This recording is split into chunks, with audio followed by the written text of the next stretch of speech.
Welcome, everybody, to our Assembly for Permacircular Museums. My name is Barbara. I will be your audience host for these opening remarks, and together with Daria Mille, Jessica Menger, Stéphane Verlet-Bottéro, and the Critical Zones exhibition at the ZKM Karlsruhe, it is our pleasure to welcome you to this conversation. For all the German speakers among us, a quick note.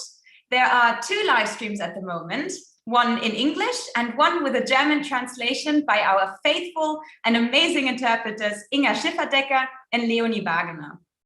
I'll quickly repeat that in German.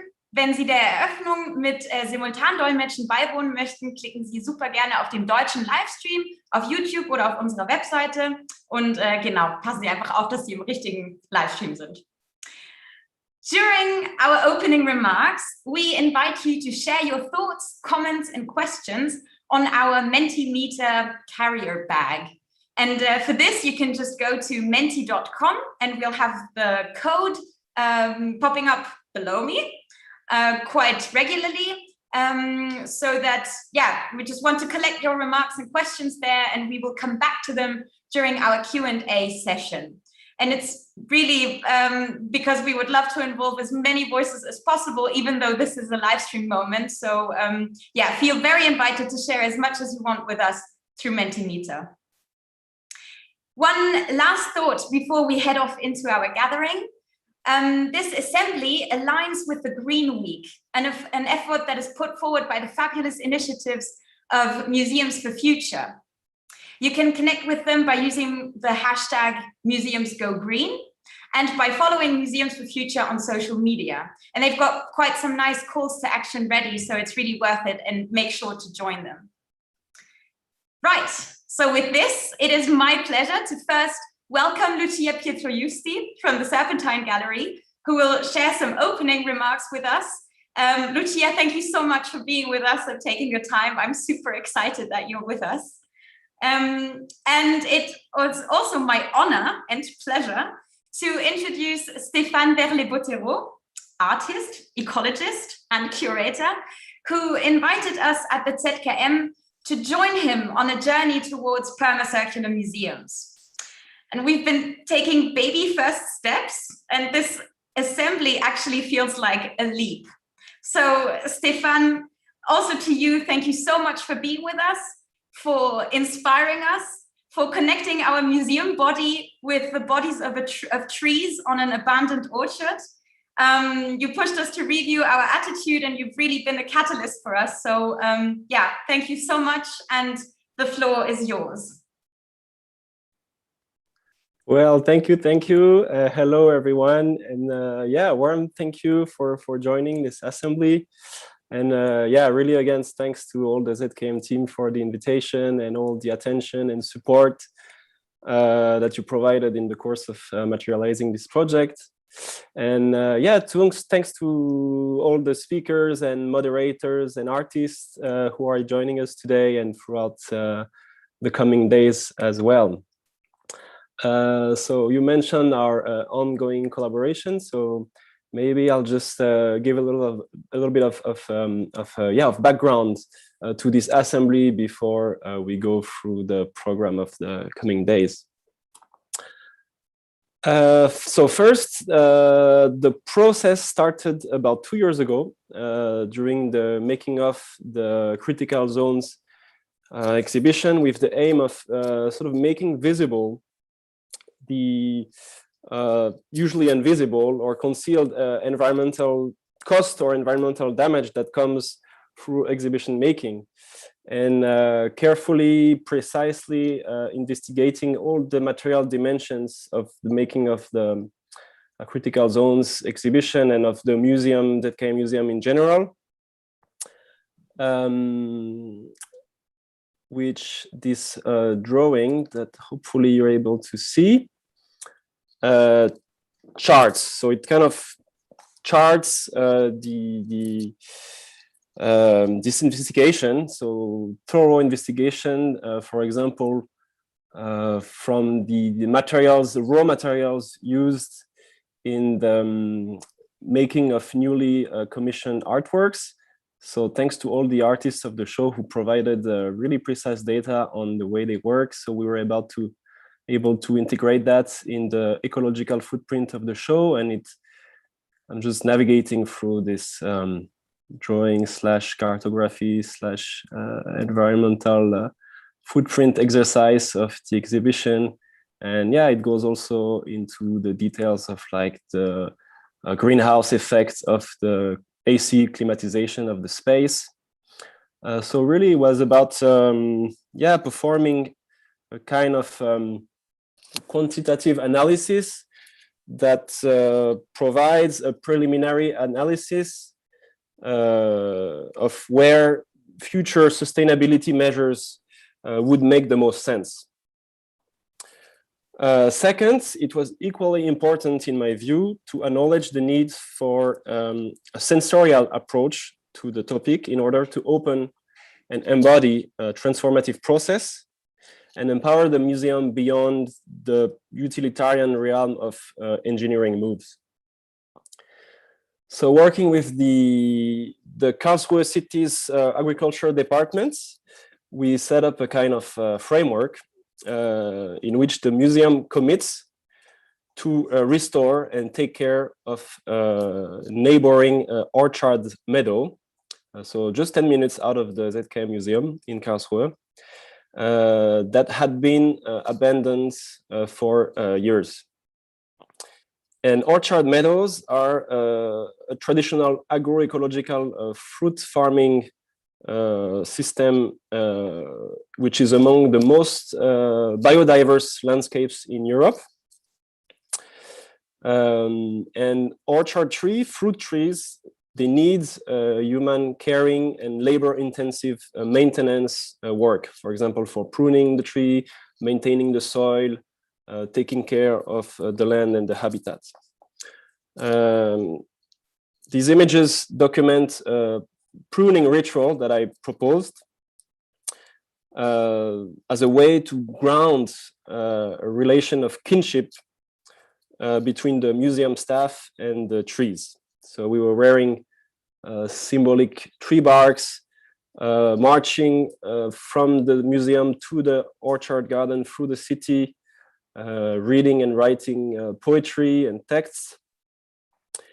And that allowed us to sort of get into that empathetic mental condition to begin the restoration work, which we learned and are still learning in company of the city's orchard experts.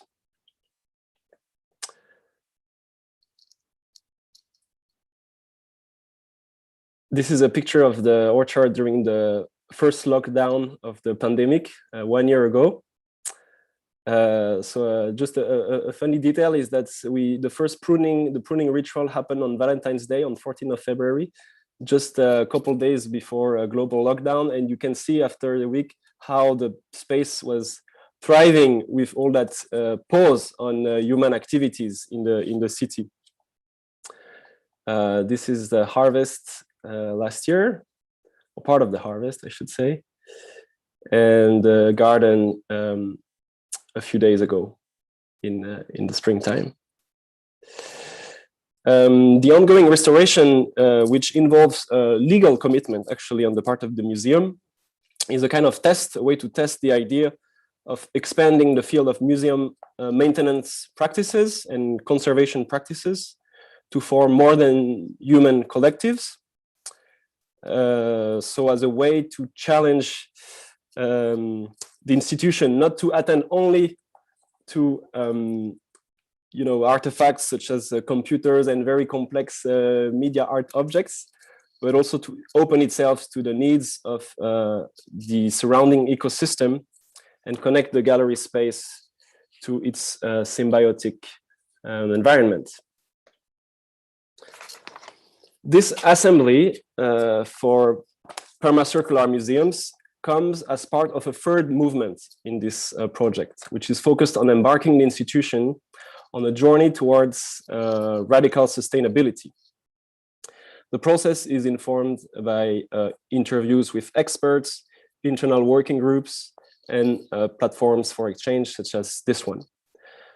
Permacircularity, a concept coined by Swiss researchers in dialogue with Native American educators, is interesting to us because it combines the long-term vision of permaculture and the non-linear circular vision of non-growth economies of production that can inform redesigning organizations across various scales of space and time.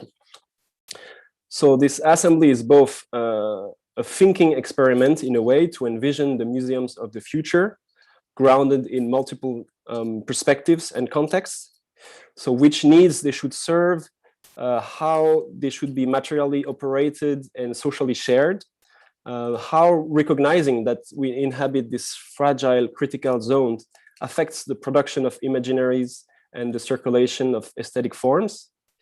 And it's also a collective harvest of eco-social practices in exhibition making, through which we hope to share case studies, examples, but also difficulties, obstacles even, and looking at both the more global frameworks for action, as well as maybe more empirical, context-based situated procedures, even at a very practical level. And finally, a few points before we go through the program of the 3 days. We'd like to speak of museums, of course, but more generally also institutions of various sizes, as also in various contexts. We understand museums, in particular historical museums, the ones with the more like patrimonial function, as institutions founded on problematic visions entrenched in coloniality, extractive capitalisms, identity politics, nation states, and uninclusive bourgeois culture.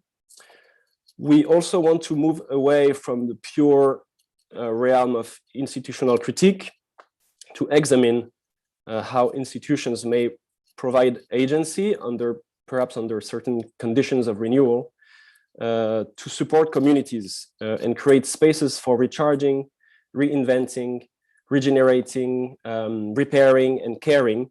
So really spaces for love and solidarity in a time of runaway ecological collapse, fascization of the world, and proliferation of borders.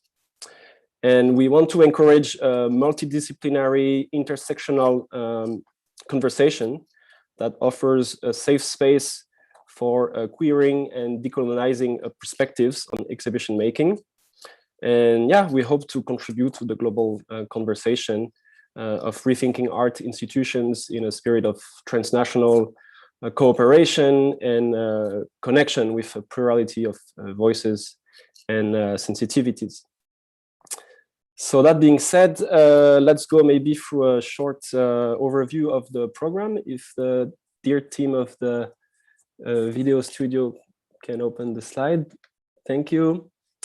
So the current session, opening remarks, aims to harvest and gather some of the questions for the different upcoming panels. And we have the pleasure to do so in company of Lucia Pietrosti. Oh, we switched to Friday already. Can you maybe go back to the first day?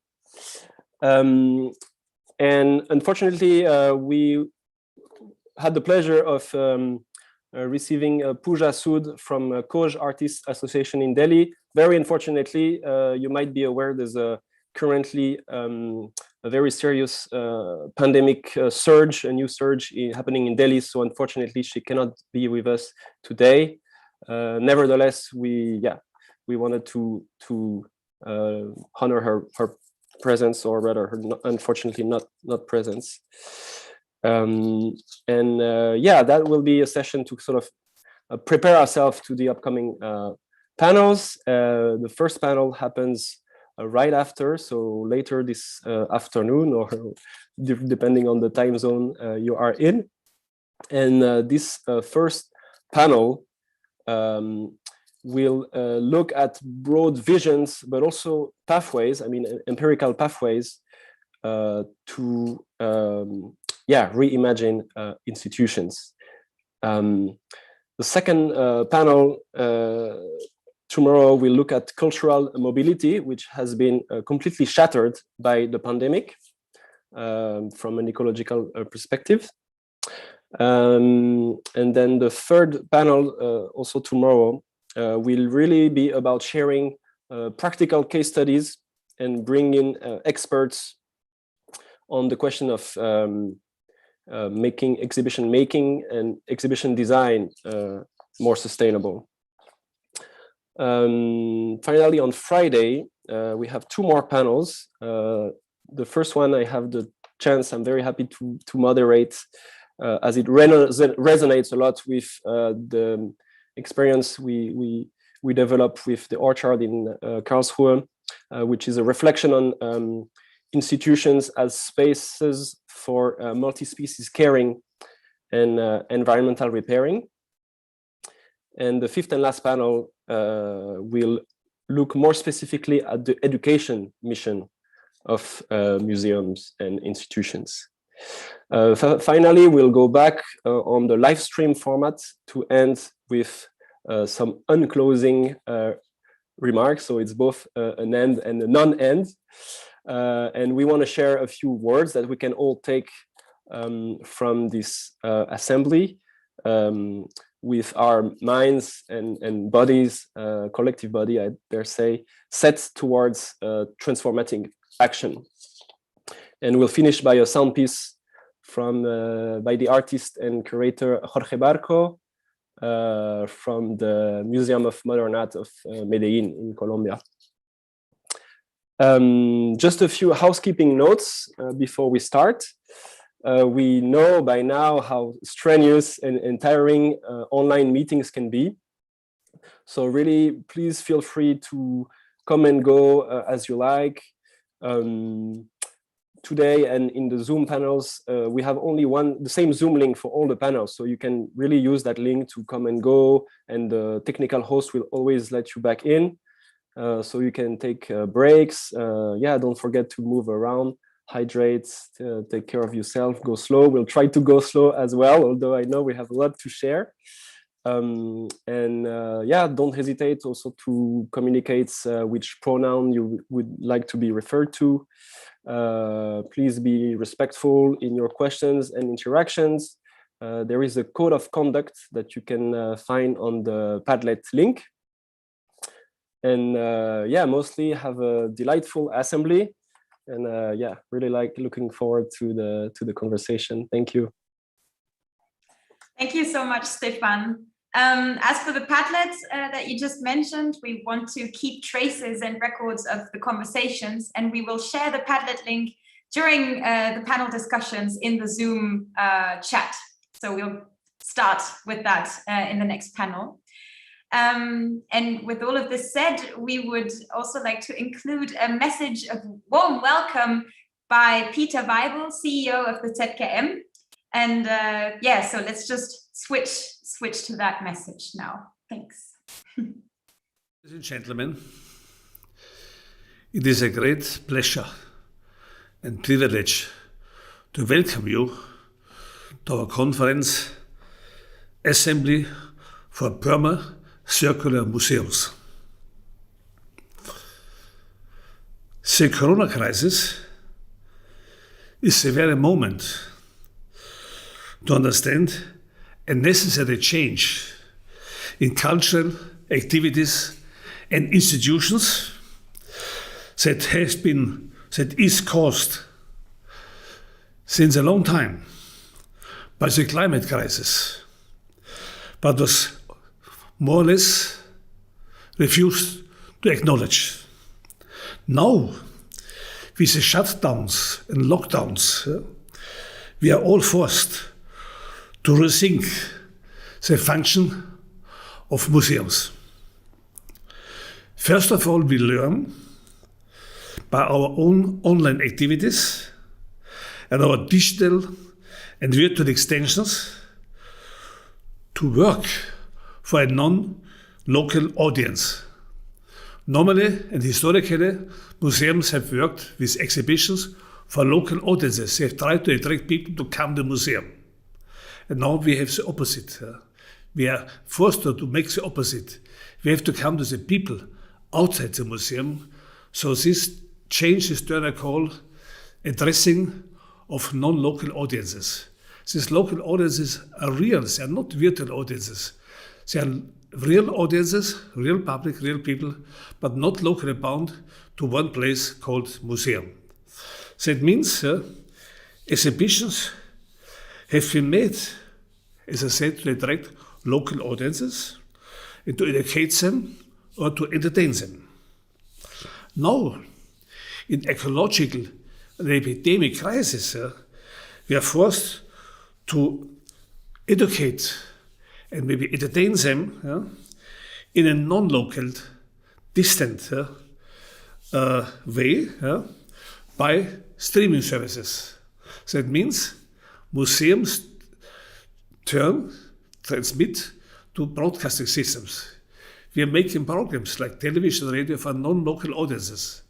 We are getting into competition with telematic institutions like television and radio, etc., or social media.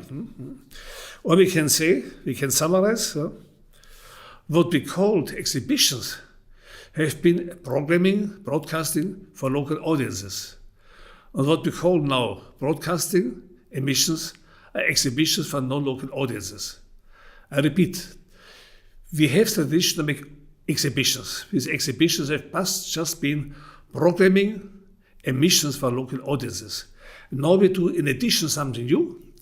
We make broadcasting emissions, which are exhibitions for non-local audiences. And in both cases, the basic idea is to generate together assemblies. But now we learn we have to address to new assemblies with new forms of museums. One of these new forms of museums can be and could be a Permacircular Museum. And the Permacircular Museum wants to change and expand the museum. And the concept of a museum, and above all the maintenance of a museum, under the perspective of sustainability and ecological footprint, but also to move to a more the human solidarity. Not only solidarity with humans, but to move to solidarity with the environment and with all living creatures on this planet. And above all, under the perspective of sustainability, we have to look for post-consumerist and post-growth alternatives. And one of the ideals of growth philosophy of museums have been called blockbuster exhibitions. Therefore, we can say a Permacircular Museum is the opposite of the tradition of blockbuster exhibitions. I would like to make clear what the concept of permacircularity means. Therefore, I turn to the inventors on this concept. The concept was introduced by Christian Ansberger and Dominic Burg in his book Integral Ecology Towards a Permacircular Society, published 2017. And I make a citation of the book. Our central contribution to the debate on ecological transition is that we seek to understand how it could happen within, how this ecological transition could happen within a pluralistic democratic society of free citizens. They are rejecting any notion of ecological dictatorship and environmental authoritarianism. We argue that if the right institutional change introduced, a permacircular world could be attained gradually through the free adoption by every citizen of ways of thinking, ways of producing, ways of consuming that have a one planet ecological footprint.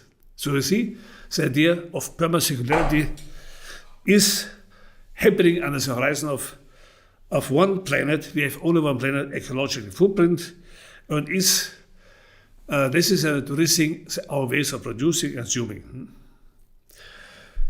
Therefore, the question is, how can we, the art world, create a permacircular society? How can we, art and art institutions, contribute to a permacircular culture? This would make it necessary that the museum does not only deal with art history in this program. A Permacircular Museum must have the assistance and the support from other sciences like geoscience, environmental studies, ecology, biology, economy, etc., to feed new ideas on nature, on our Earth system, on society, and all living creatures. Zagame has already organized exhibitions in this direction since many years. For example, just now, the exhibition Critical Zones. And Zagame is therefore very grateful and happy that in the context of this exhibition Critical Zones, so many outstanding experts accepted our invitation and are willing to share their knowledge and expertise with our audience, and thereby support the mission of Zagame. Thank you all, and welcome to all of you.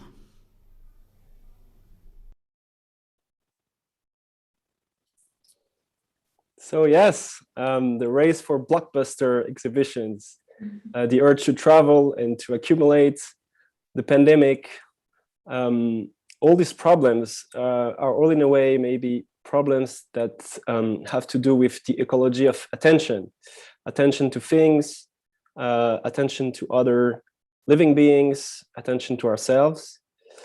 In this assembly, it was important to us to tune in with the right state of attention to talk about the subjects we want to talk about.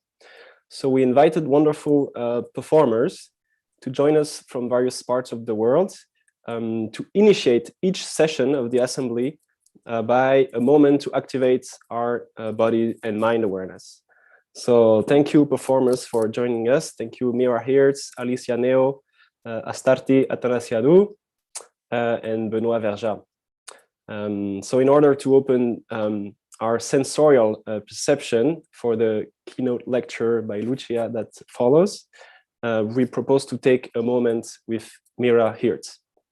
Mira is a performance artist, art mediator, and art theorist whose work is based on somatic practices and explore the value of creativity for human beings and ecologies alike. Her work takes different forms, from workshops to performances to video works, drawing, text, and curatorial projects.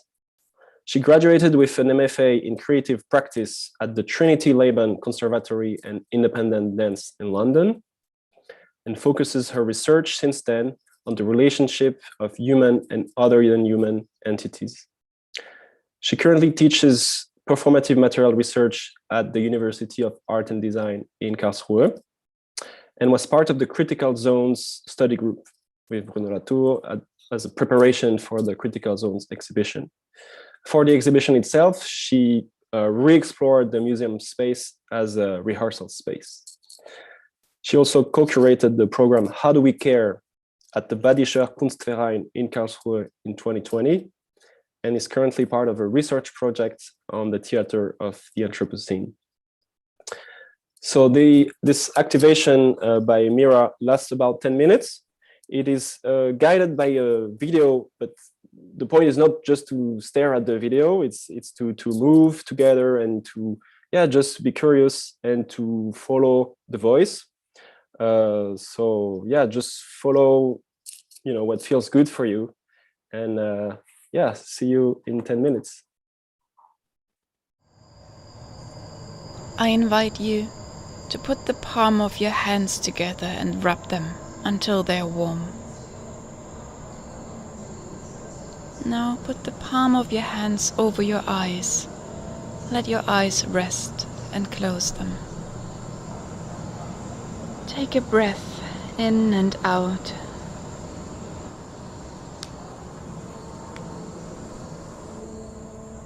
Now let your hands sink, but keep your eyes closed. Imagine that your eyes are reaching to the back of your head. Soft, large eyes filling your skull to the back of your head. How does that feel like?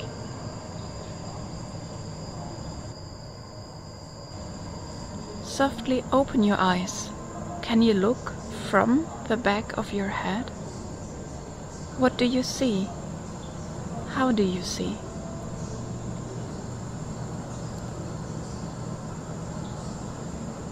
If possible, stand up and turn away from the screen so that your face is heading somewhere else.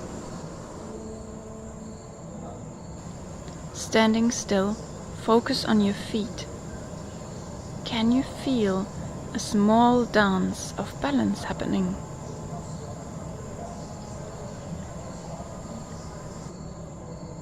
From side to side, front to back, and all the directions in between.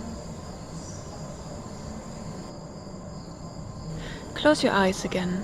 Imagine your spine, vertebrae down your neck, between your shoulders, your lower back, your sacrum. Can you feel the small movements of balance there too? Maybe you want to intentionally make them a bit larger.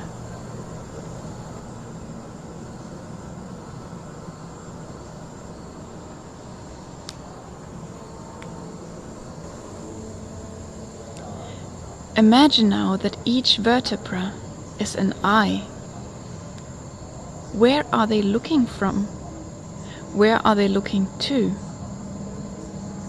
What do they see? Your eye vertebrae need to move in order to explore and see the space around you.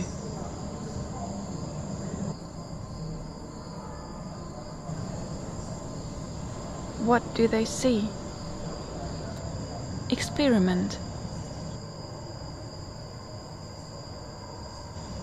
Maybe they will see something unexpected or move in unexpected ways.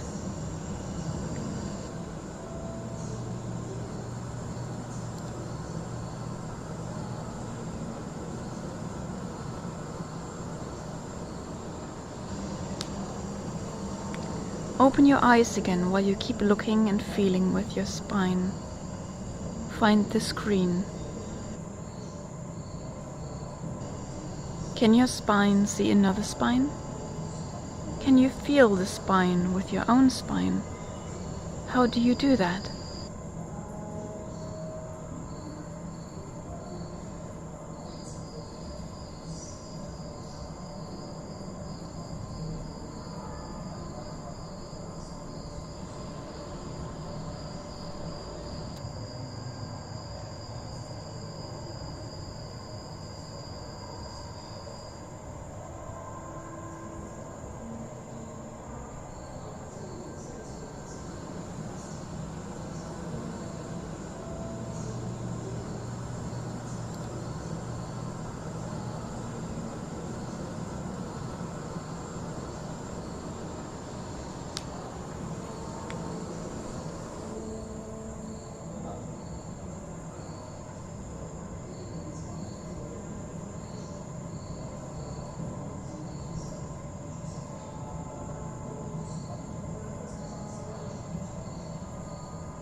Can your spine see another spine? Can you feel the spine with your own spine? How do you do that?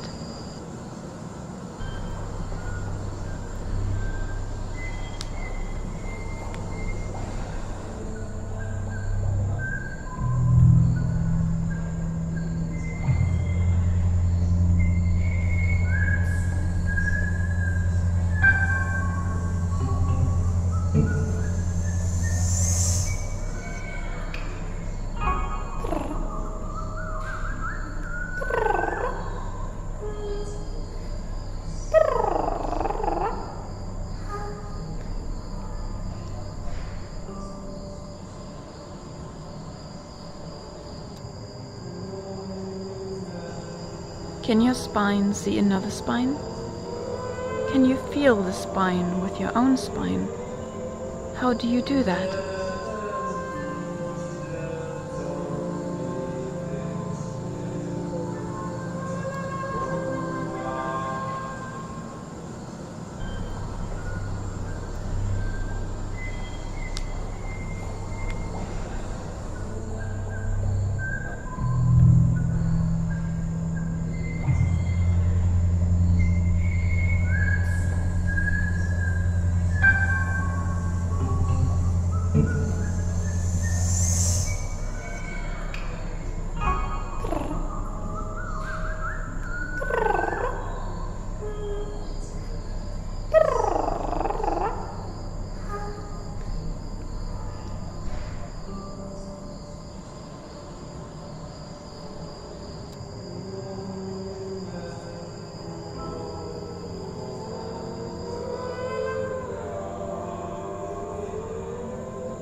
Can your spine see another spine?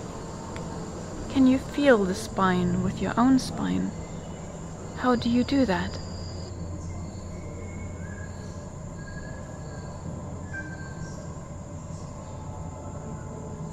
Each vertebra is an eye. Where are they looking from? Where are they looking to? What do they see? Your eye vertebrae need to move in order to explore and see the space around you. What do they see? Experiment. Can your spine see another spine? Maybe can you feel the spine with your unexpected or move in unexpected ways? How do you do that? Each vertebra is an eye. What do they see? Where are they looking from? Experiment. Where are they looking to? Maybe they will see something unexpected or move in unexpected ways. What do they see? Experiment. Can your spine see another spine? Maybe can you feel the spine with your unexpected or move in unexpected ways? How do you do that? Each vertebra is an eye. What do they see? Where are they looking from? Experiment. Where are they looking to? Maybe they will see something unexpected.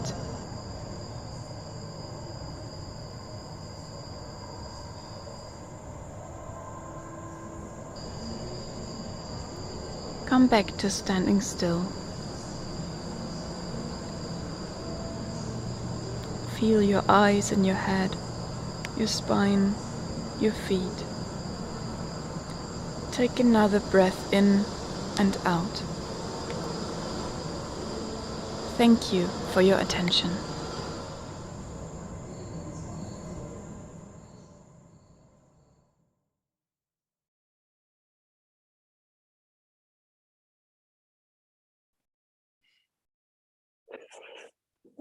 Thank you, Mira. I hope everyone enjoyed this spine gazing and awareness shaking. And I'll now introduce our first and only actually keynote lecturer of the day, Lucia Pietrosti. So again, we're sad to say that unfortunately, due to the current pandemic surge in Delhi, Pooja Sood, our second keynote lecturer from College Artists Association, could not join us today. But it's great. We have a lot of time with you, Lucia. Lucia, you are a curator working across art, ecology, and systems. You are a curator of the program General Ecology at the Serpentine Galleries in London. And among other recent projects, you curated the Lithuanian Pavilion at the 58th Venice Biennale. The long-term projects that you've initiated at the Serpentine General Ecology is a strategic cross-organizational effort dedicated to the implementation of ecological principles throughout the program, the public programs, the internal infrastructures, and networks. So it really resonates with us and what we try to set up at the ZKM. So thank you for being here and speaking about that. And General Ecology has also taken many forms, such as live events, radio programs, publications, and ongoing research projects. You are also a co-curator of the program Back to Earth, which is the celebration of the Serpentine's 50th anniversary and was dedicated to the environment, with 60 artists conceiving environmental campaigns, prototypes, interventions, inventions, and artworks. And another ongoing collaborative project, which we find really beautiful, and I think you'll talk about it a little bit, and has an amazing name that we love. It's called The Shape of a Circle in the Mind of a Fish. It's an interdisciplinary festival, but also takes the form of a radio and publication series around consciousness and intelligence across different species. And that goes since 2018. And one last thing I'd like to mention is that you co-published recently an important book titled More Than Human, together with Andrés Jacques and Marina Otero-Verzier. So really thank you, Lucia, for joining us for this session and the next one, because you're very generous with your time. So you'll also stay as moderator of the next session, the first panel of the assembly. Lastly, I just want to remind everyone that because for this introduction session, we're in a live stream format, to react or ask questions, you're invited to use the Mentimeter tool. And it's very simple. You connect on menti.com. There is the link below, and enter the 8-digit code somewhere below us. So thank you, Lucia, and the floor is yours. Thank you. Thank you so much. I'm going to super quickly share my screen. And give me a thumbs up, colleagues, if you can see. Oh, you can see the PowerPoint and not my scrappy notes. That's wonderful. So thank you so much. First of all, thank to Mira for this moment that you have gifted us just before now. And a huge thank you, of course, to Stéphane, to Barbara, to Daria, to Jessica, and to Martin, and to Peter behind the technical magic that is today, and to everyone at ZKM for having me today. And thank you all who are here for sharing this time together. So my name is Lucia, and as Stéphane mentioned, I am a curator, and as I'm sure many of you who are watching and listening do, I also work at the intersection of art and ecology, mostly outside of the exhibition format. And over the last 3 years, I have had the privilege of being involved in several experiments and prototypes, some of which you've mentioned, Stéphane, in your incredibly generous introduction, that seek to ask the question, what is art's role in the struggles towards environmental justice and balance? And I think I will begin where I usually begin, which is with a few words about method and purpose, beginning by a very brief passage from a documentary called L'Isola Analogica, The Analogical Island, from 2007. This documentary follows the strange and mysterious legends that surround the Italian island of Alicudi in the Aeolian archipelago. And you can see here a beautiful image of Alicudi Island and a tiny dot on a Google map where where the island is situated. I owe this piece of research to artist Taishani, whose work, the Neon Hieroglyphs, imagines a feminist history of the ergot fungus in relation to the history of witches, and why Alicudi is connected to ergot is coming right up. So marked by a repeated and historically documented outbreak, a series of outbreaks of the ergot fungus on the local yield of rye, the documentary speculates a connection between the psychedelic properties of the fungus, ergot being, of course, at the sort of root of LSD, and the florid and very unique mythologies and belief systems that exist on the island and nowhere else. Two key figures emerge in the mythology and tradition of Alicudi. The tagliatore di trombe, literally tornado cutter, usually a man who performs a ritual on the shore or on a boat upon the sighting of a tornado at a distance in order to cut it up, dispel it, or change its course so that the island might be spared. And then on your left, the maiare, women from the village, who would, according to legend, cover themselves in special ointment at night and be able to fly to the bigger city of Palermo in Sicily to return with bountiful produce, with food for the island's inhabitants.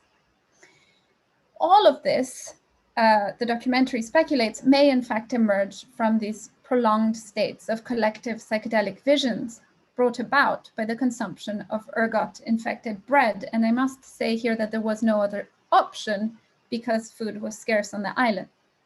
So we see already here on the island of Alicudi some deep connections emerging between food scarcity and oral history, between weather and divination and rituals, and between social structure and environmental situatedness, environmental being in place. And these things are, I hope to make the case to you today, not coincidental. And then there's this minute, which I will show you here, in which an anthropologist, Eliot Zagame, who lived for decades on the island to document these legends and these myths, and ended up actually incorporating much of these modes of thinking into his very practice, where he begins to reflect on the logical understructure of this whole thing. Sua Eccellenza, la sera, facendosi una passeggiata con un amico verso le cave di Pomice, ha messo un piede in fallo e purtroppo. Sua Eccellenza, che doveva venire qui per la processione del 20, il 19 si è rotto una gamba e l'hanno dovuto portare a Roma. Non voglio dire che ci sia una relazione.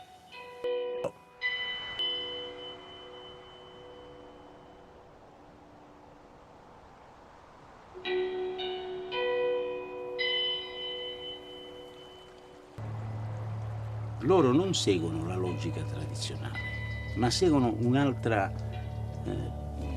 percezione della realtà.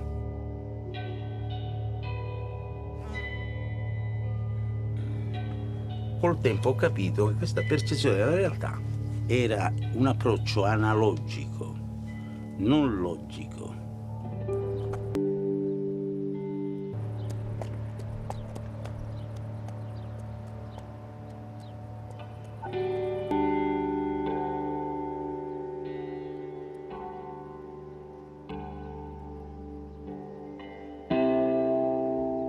Analogia in greco significa proporzione. A sta a B come C sta a D, per esempio. L'astrologia, i rapporti degli astri con la tua vita, non sono il rapporto logico, ma il rapporto analogico.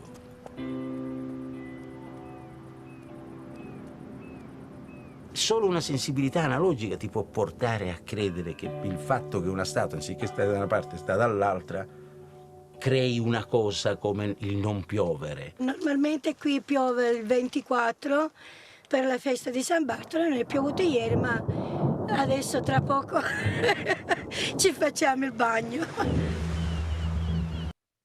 All right, I'm going to pause it there.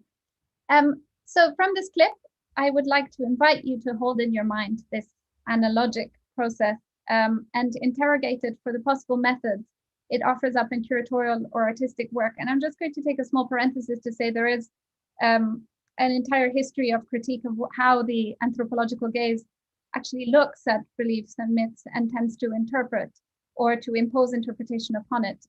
But I was very fascinated by this notion of the analogical. So I am, let's say, skipping over that question, but not without a certain amount of awareness that that is a question that needs to be open. So the second passage is a brief passage from architect Keller Easterling, which I owe to my colleague Ben Vickers in response to my attempt to describe to him the fact that as someone with incredibly strong glasses and very blurry vision, I noticed that I tended to perceive similarity before I perceived difference in daily life. And that literally just translates in saying hi and smiling to a lot of people I don't know in the street. And that somehow I was trying to describe, this is a method that I feel like I've carried into life and work. This attempt to try and see blurrily first so that similarity may appear before difference when trying to think things together. And I mean this things like, specialism, ways of sort of trying to think together things that are incredibly specialized and incredibly specific to particular context. So where nothing is new and nothing is right, there are no dramatic manifestos, but maybe there is a chance to rehearse a habit of mind that has been eclipsed. You are already able to detect, as if with half-closed eyes, a world at a different focal length. Rather than only declarations, right answers, objects, and determinations, you can detect and manipulate the medium or matrix in which they are suspended and in which they change over time. So I always keep these two things in mind, an analogical logic, as it were, and a kind of half-closed eyes method. I find them enormously helpful when dealing with the infinitely complex and therefore with the environmental. And this invitation to hold these two things in one's mind is perhaps also an invitation to loosen a little bit the grip on rigor, embracing loose, cosmological, affective, and instinctive, perhaps, interconnections. And I would like to suggest, as I have done many times before, that it may very well be that coming to terms with complexity and making peace with it, finding strategies that can perhaps suggest or generate forms of reparation, forms of action, instead of forms of fragmentation and freezing, stasis, may be quite one of the bigger cognitive challenges that we might face today. And by complexity, of course, I'm referring not to maths, but to the way that we must come to terms with a multi-species, multi-perspectival, non-homogeneous world in which intra-human power relations, more than human interrelations, cooperations, frictions, contradictions are all entangled and intertangled with one another. And the suggestion I want to make here, very tentative, is that a big mistake was made, and so many people make the suggestion better than I do, so bear with me, but a big mistake was made in the separation, likely dating back to Western Enlightenment, between those practices that belong to the analog, in Eliot Zagame's terms, and those others that instead follow materialist logic and are inscribed as knowledge on hardware that we call technology. And that this split, this event, is contingent, not absolute. And ultimately, it is connected with the current regime of environmental catastrophe, social and climate injustice that we find ourselves in, as well as with our incredibly dysphoric relationship with climate, with the environment, with a more than human planet. So having navigated for the last few years between art and actually crucially non-art environments, other fields and other disciplines that address the environmental, I have started to really try to think, like start from the really basics and try to put together ideas around what art is for, usually because I find myself having to make a case for it in other in non-art contexts, what it is for, but also crucially what it is perceived to be for, what it can do, and how it can focus its efforts towards environmental responsibility. And usually when you speak to, well, there you go. And usually when you speak to particular, you know, maybe you might speak to a climate scientist, or you might speak to, you know, an advocacy organization. And more often than not, you will get the feedback that art's sort of the great thing that art can do is to make the complex sensible or beautiful.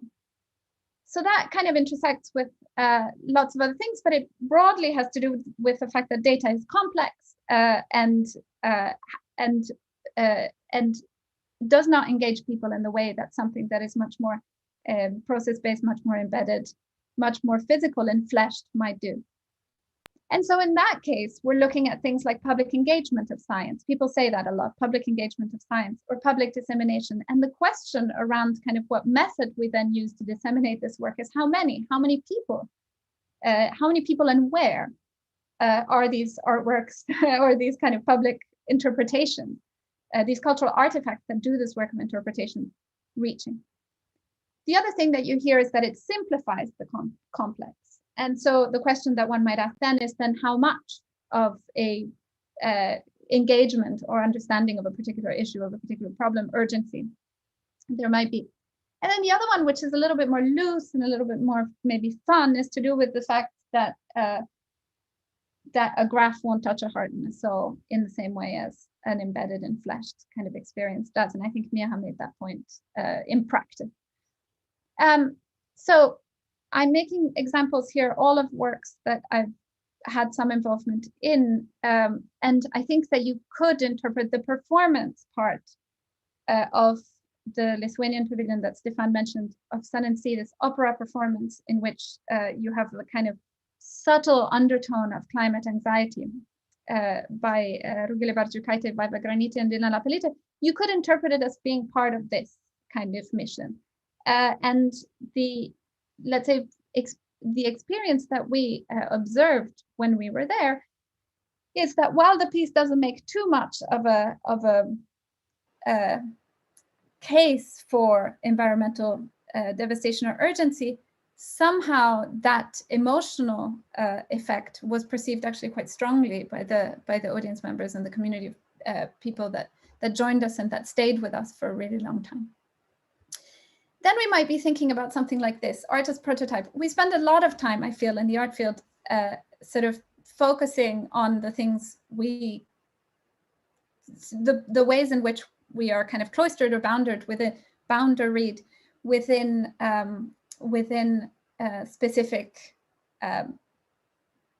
our specific industries.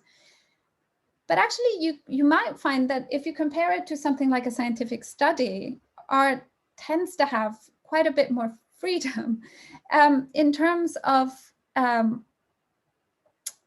kind of autonomy from the boundaries of having to have an output, meaning that it can then be much more playful with how it sets itself tasks and differently resourceful in terms of how and where, for example, funding can come from, but also that it might be allowed to fail. And as an example that definitely isn't failing and doesn't fail, and in fact I admire enormously, I would make the long-standing work of Fernando Garcia-Dorian, Inland Campo Adentro, being a kind of para-institutional organization that leverages some of the possibilities and potentials of the art field in order to ultimately sort of sustain and support and bring forward certain kinds of pastoralist practices in northern Spain.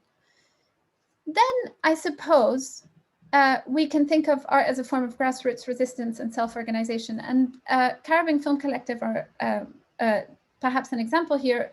The films that Caribbean Film Collective, which is a collective of over 30 members, all of them bar one Aboriginal Australians from the Northern Territory. The films might be seen in the context of art, but they also, the making of them, participates in an ongoing work of resistance and self-organization, of self-definition. of a community of people. Then, of course, we have Arlta's worlding, and here we kind of zoom out, not to strictly kind of contemporary art, contemporary visual art boundaries, but we can think about cultural artifacts in general. How do we place images, paradigms, visions into the world that might end up participating in sort of shaping and forming what might be the sort of instantiation of those visions in a kind of next generation? This is very difficult to measure and to prove, but if we look at the fact that science fiction didn't predict the way that the shape of technology today, but probably actually influenced those children that then found themselves in the position of designing them, then we see that there is a kind of general responsibility held within forms of kind of speculative work. And then there's art for deep time. And this is one that I'm, kind of scratching my head around, but I've been really wondering about this since working on an event called Plant Sex on the relationship between erotics and botany, which led our research team to an investigation into the connections and associations between fertility, agriculture, mythology, reproduction, and song, poetry. The complex intersections of plant life and sex life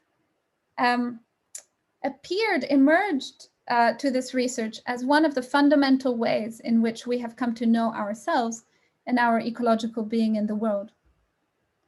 Much is lost, we found, when the stories we have written together with plants and not about them are forgotten. But how, I ask myself, have we remembered them all this time? How does this feeble voice from the deep past reach us? In what form? In what shape? And I have spoken before, and I won't dwell too much on this, about the correlation between something like some passages in the Song of Songs or in ancient Sumerian or Greek poetry, for example, and the transmission of knowledge from generation to generation around human fertilization of the date palm.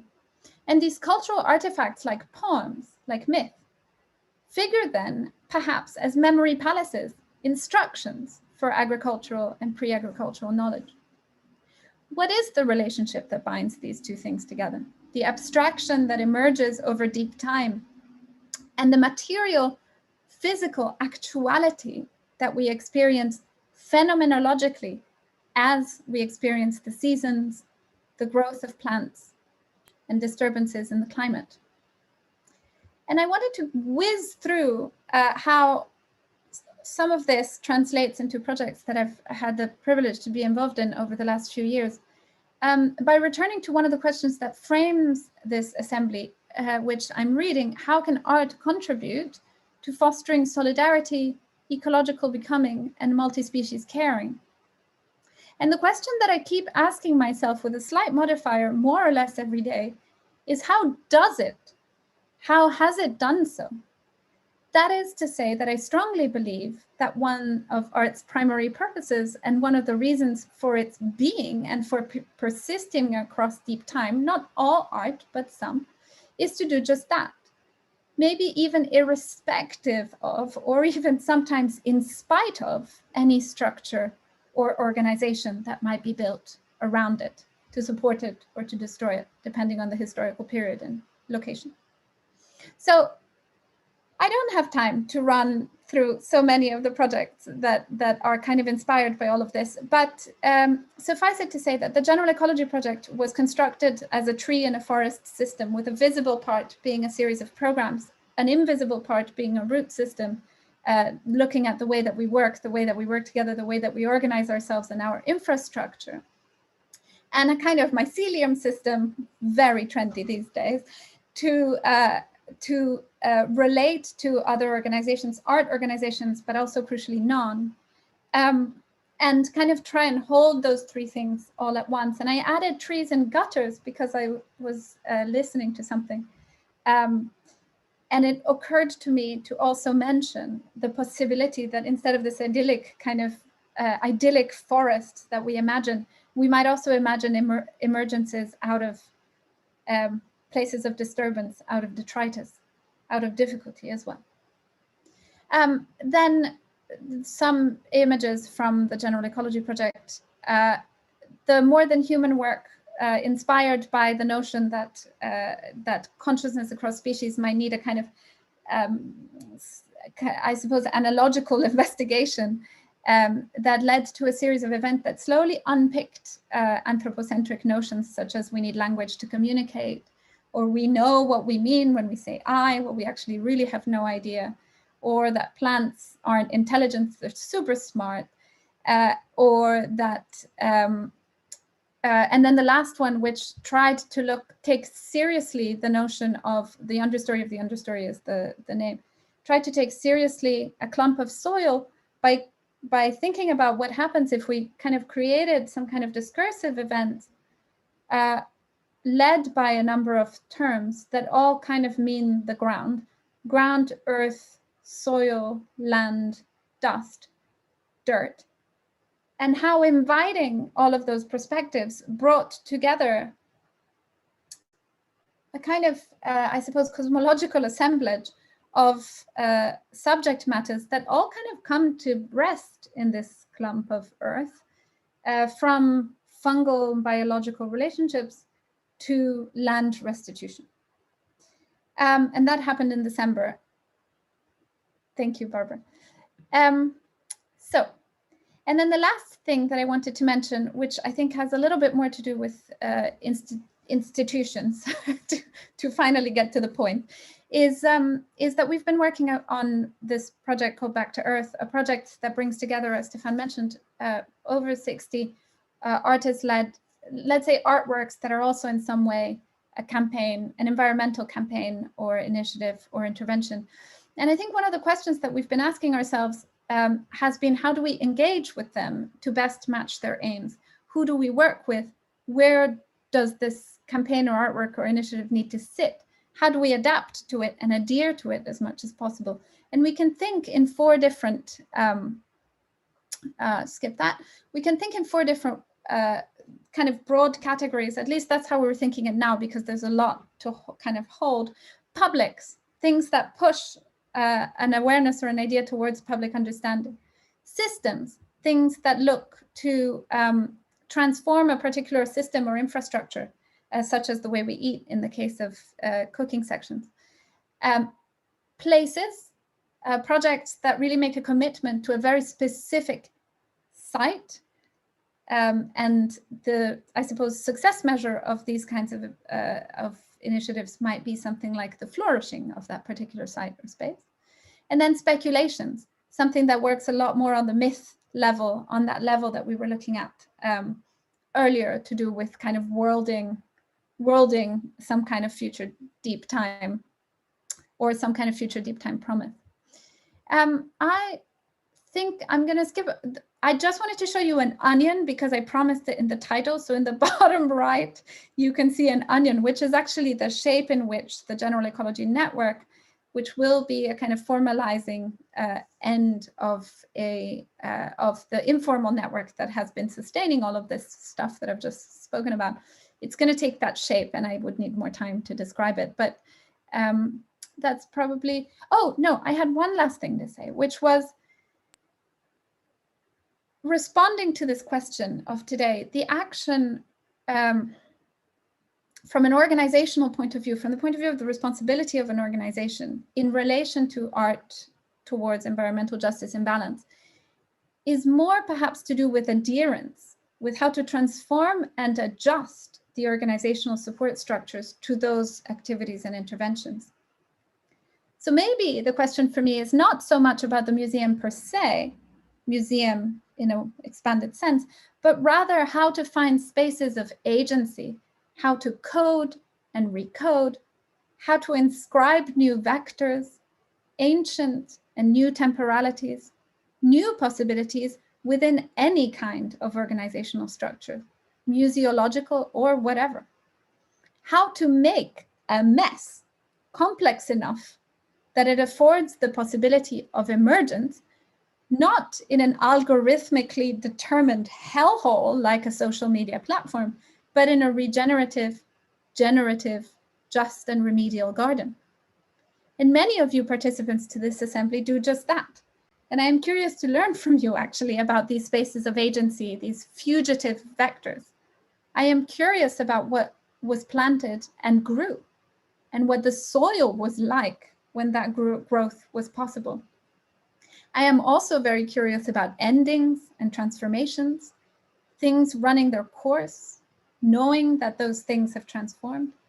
And I hope that we will get to at least part of this in the first panel. Thank you very much.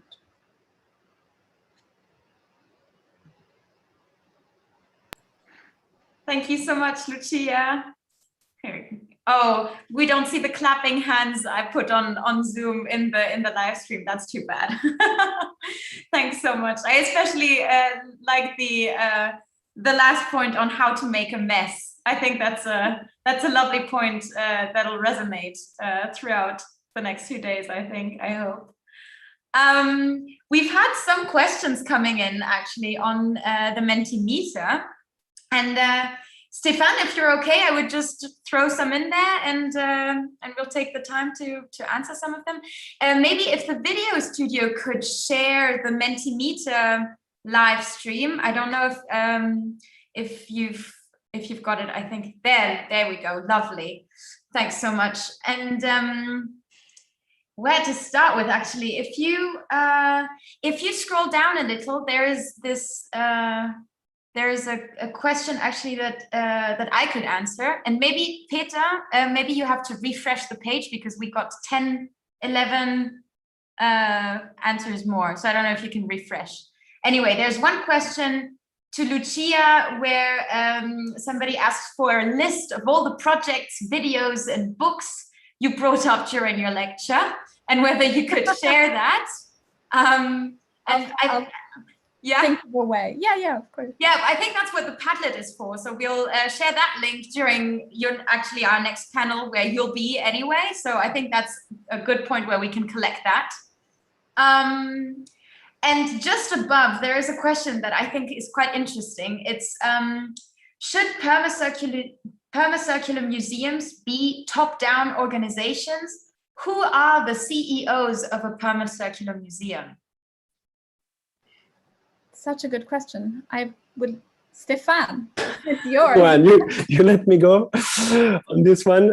No, really amazing question. Yeah, I think it has to do with the kind of sociology of transformation. And there's many things that come to my mind when I read this question. And I think we'll have the chance to have speakers throughout the 3 days who can really pinpoint to that question. Well, personally, my position is that of a kind of infiltrated activist working in the context of institutions. So I talk a little bit from that position. And I don't know, I mean, when I think about processes or situation of institutional change, I think that interesting scale to think where we can have agency in this sort of bigger question of reforming and redesigning organization.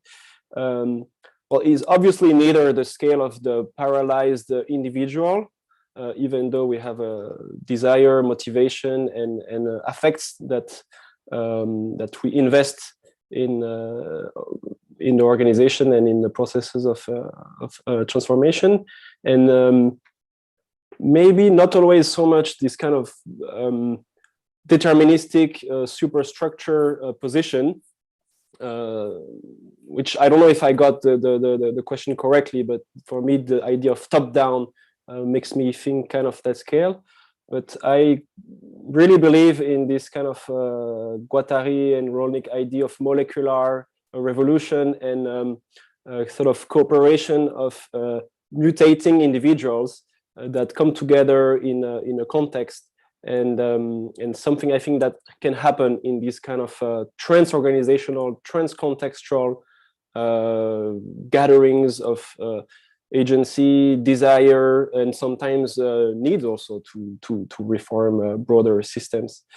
Another thing I would like to add, and I don't know if it's bringing a new question in the question, is the considering bringing also more than human bodies and collectives in the boards of management of institutions, for example. So could trees also have a say in how the museum, the ZKM museum, is run and the decisions that are taken? Could animals or oceans, lakes, forests, or surrounding ecosystems along the social context and the communities that are in relation to an institution and that benefits from the presence of an institution maybe could be associated more deeply in the way these organizations are redesigned in a permacircular perspective. Can I add a comment? Please, here, yeah. which has to do with, I actually think that those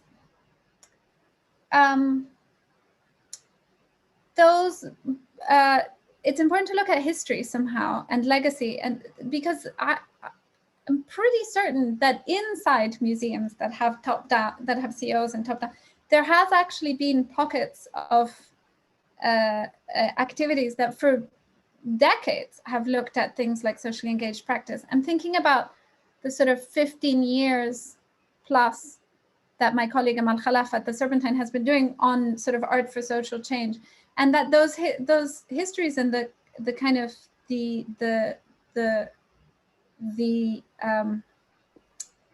recognition of the emergence of those forms of practices onto a kind of more distributed stage, or I don't know what I would call it, into today, are kind of already like they're there, right? So it's also a question of of maybe I don't know what it is, like remembering that, knowing that, or kind of mentioning that. So, but then the other thing that I wanted to say, it was just a comment to you, Stéphane, is bringing trees and oceans into institutions is like a beautiful thing. And how do you do it? And I would kind of, like, from a very practical standpoint, I think this is something that we might talk about later.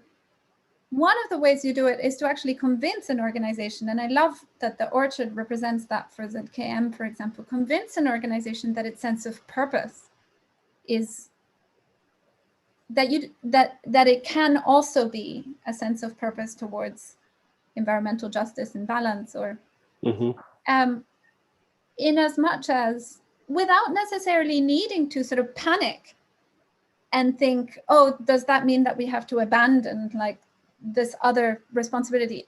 But it's sort of eminently possible to have a responsibility towards like one's field, one's audience, and these other things. So it's just like these small recodings that I think begin a process for sure. Yeah, I love that you brought that up, Stéphane, because there was also a question on Mentimeter going exactly in that direction. Somebody asked, how can exhibitions acknowledge non-human voices? Is it even possible to include non-human voices in such a human-made place as a museum? And so I think there's a link to what you just said, Lucia, to this recoding, these adjustments of attitude probably and attention. And it also made me think of the work that you did with general ecologies on plants and like what you mentioned, what is intelligence? Like what do we talk about when we speak of intelligence, and when we look at plants and want to speak about plant intelligence, can we even do that from a human point of understanding intelligence? So yeah, I'm happy that came up. And from there, I would go to the next question, if that's okay, because it's also a plant that is mentioned. It's the onion. Somebody asked, can you speak of the onion a little bit more? And maybe now's a good time because we kind of skipped that. So maybe you could elaborate.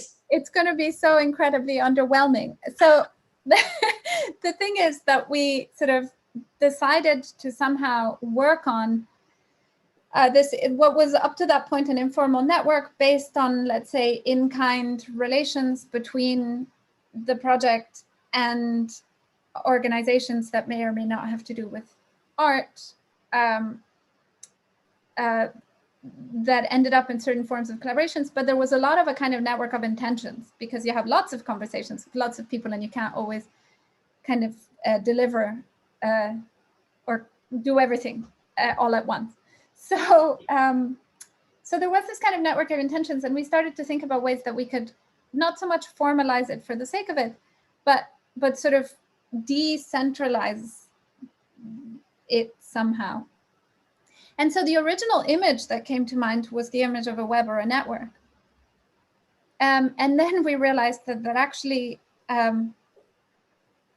it was probably more going to work like an onion, in as much as we could get together in smaller groups of sort of organizations and individuals. This hasn't started yet. It's kind of what is bubbling under the surface at the Serpentine. But a number of smaller groups that focus on specific working groups with specific outcomes, whilst at the same time kind of maintaining and making sure to have, let's say, offerings or gifts towards the entire community. So it's not to say that the onion is a kind of, not the onion from the point of view of like the closer you are to the center, the more in you are, but more in order to start with a kind of small ambition, deliverable ambition, realistic ambition, whilst at the same time somehow caring for, it's not the right term, but sort of tending to a set of relations that are perhaps a little bit more occasional and more loose. I then tried to look at the growth, how onions grow, because there's like a beautiful story about how an onion, when it needs to, it dumps all of the nutrients into the bulb, and so the leaves kind of collapse, and that's when you know that the onion is ready for harvest. So this kind of movement of generosity, but I haven't quite figured out how that translates in practice. It's funny because when you describe the onion metaphor, which I think is great, because what do we do then with the smell and with the fact that we have such a bodily reaction to it, you know? But it also reminded me of garlic, the fact that everybody brings something and you've got these garlic cloves, but it's all in one package, you know? I love these metaphors. It's might really be fun. A garlic. You might be right. With the nice flowers and all that, but it's good. It's we should all have a look at how onions and garlic grow then. There are some more questions on the Mentimeter, and some of them I think we should really take into the next few panels and days of discussion. So for example, there's one question saying, is it correct to maintain existing collections? Is it correct to neglect them or disband them? What should we do with our existing legacy of works? I think that's a question that will be perfect for the next panel, actually. So we'll definitely save that one. And there's also a question about employees. So sustainability also in how you plan human resources. I think especially in the pretty precarious field of cultural work, I think this is quite an important question. And I don't know, maybe we should take that one into the next panel as well. And I think maybe as a really last question for this Q&A, because we'll have to move to the technical setup of the next panel in a few minutes. There's just maybe a short note, Lucia, again on the notions of analog and analogical and material that you were talking about earlier in your talk. So there's someone who said, I was wondering if you could elaborate a little bit more on the notions of analog and material. Maybe very shortly. It's all on the bottom of it's the last question that came in, I think. I think abstraction and the material was one of the things that came up, which came from maybe analogical, so not like fully rigorous intuition that there's like a really deep connection between the forms of abstraction that we have come up with across deep time, like poetry, art, myth, forms of spirituality. What am I forgetting? Music. Between those forms of abstraction and actually the kind of I suppose, like ontological reality facts of our being in the world, like our being in relation to a more than human world, and thus responsibilities and mutualities that exist with it. And the point about that, the kind of intuition, again, it's like totally suggestion. I'm still really like fascinated by examples that come up, such as the example of the Song of Songs, where it's like it's a scene of seduction, but actually it's also, if you look at it differently, it's kind of also an instruction for how to fertilize, do a kind of human fertilization of a date palm, potentially. And so to think about these, the abstractions and the metaphors more for what they may be coding or holding about deep time knowledge about like material things, then we give them credit for. So another example is the, let's say, metaphorical use of mother to refer to the yeast starter. And I've done this kind of little exercise of trying to think about, well, what does referring to a yeast starter as a mother might offer up in terms of thinking about our bodies as being this like emergence of one body from another body and continuous, like our body as a kind of continuous single body over deep time, potentially. So it's those kinds of trying to play between the art and the abstraction and the and the ontological, I suppose. All right. So yeah, thank you very much for the thoughts and also for all the questions that have popped up in the Mentimeter. And we will save them, put them on the Padlet as well, pass them on to our panel moderators, because this session is called Opening Remarks, Harvesting Questions. So it's really lovely that we can take them into the next steps. And Stéphane, maybe you could wrap up and give a little overview of what awaits us next in the schedule. Yes, sure. And really thanks everyone for the questions and the contributions that are amazing. So I'm sure we'll sort of find a way to address all of that in the upcoming panels. Actually the upcoming panel starts in half an hour now. And in this panel, Lucia will moderate a conversation between Diane Drubey, a founder of We Are Museums, Isham Khalidi, the director of the Jan van Eyck Academy in Maastricht, Farid Raccoon, who is member of Rangrupa, the collective artistic director of the Next Documenta, and the artist Tino Segal. And this panel is sort of looking at the way, on the line of what we're discussing now, of what could be future art institutions once we deconstruct their foundation on these practices inherited from extractive and colonial capitalism. But we also want to start really, of course, discussing the empirical pathways to get there.